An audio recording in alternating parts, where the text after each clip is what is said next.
Nightmare returns. I was pregnant. But I had no idea who the father was. 3 months ago, my best friend, Yolanda Chapel, slipped me a drink at the bar. That was the last clear thing I remembered before passing out. I vaguely recalled a man next to me then. Since then, I couldn't sleep a wink, afraid the nightmare would come back every time I closed my eyes. I kept asking myself why this happened to me. I needed to know who did this to me. My belly kept growing.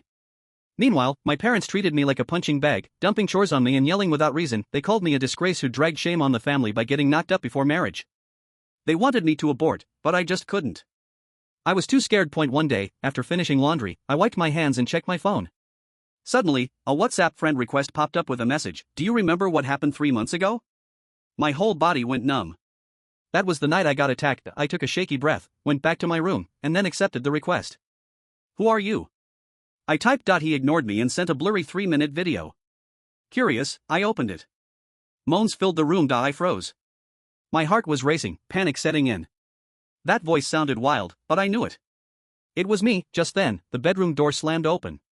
My boyfriend, Warner Luther, stood there, eyes wide. Hearing the moans, he looked at me like I'd betrayed him. Quiana, you said your family's traditional, that I shouldn't touch you before marriage. I agreed. But you're sitting here, watching this, he snapped. Tears welled up, but I held it together. Lucky for me, he didn't recognize my voice in the video. Seeing his disappointment, I grabbed his arm. Warner, wait. I didn't. It's not what it looks like. He ignored me, yanked me toward the door, and was about to walk out. I clung to him.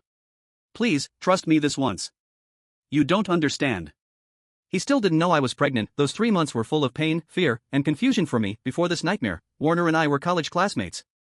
I'd always liked him, and right before graduation, we finally started dating. Now, I was carrying a baby from someone I didn't know. I didn't know how to explain that to Warner. He shoved me away and stormed upstairs. I chased after him, desperate, but he pushed me hard. I screamed and tumbled down the stairs. Pain tore through me, sharp and burning. Blood kept pouring out, and before I knew it, my vision went black. I passed out cold. I woke up in a hospital bed. Warner stood by, frowning coldly. Quiana, we're done. Why? I begged. I love you. You can't leave me over this. You know why. You want me to spell it out and embarrass us both? He threw a hospital report at me. The paper scraped my cheek as I gasped. It was an ultrasound showing that I was 3 months pregnant. I swallowed hard, finally understanding why Warner was leaving. He left, like he always did, but this time, I didn't have the strength to follow. During my 3 months pregnant, every glance at my belly filled me with hate for the baby and hate for the man who caused all this. If he stood in front of me now, I'd tear him apart. Just as I thought about ending it all, my phone buzzed. The sound felt like a death sentence. It was a message from that man, who had no profile picture. Under the video, a voice message came through, low and threatening. Come to that bar, or I'll send this clip to your parents. You don't want your folks seeing their daughter acting like that, do you? 2. Chapter 2 Low Class Tricks. I could imagine what would happen if my parents saw the video. My parents were teachers and strict. They couldn't accept that I was pregnant. Every single day, they pushed me to get an abortion. But I just couldn't bring myself to go through with it. If they ever saw that video, it'd be a whole different story.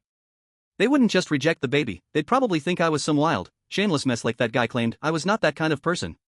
Holding back tears, I didn't reply to him.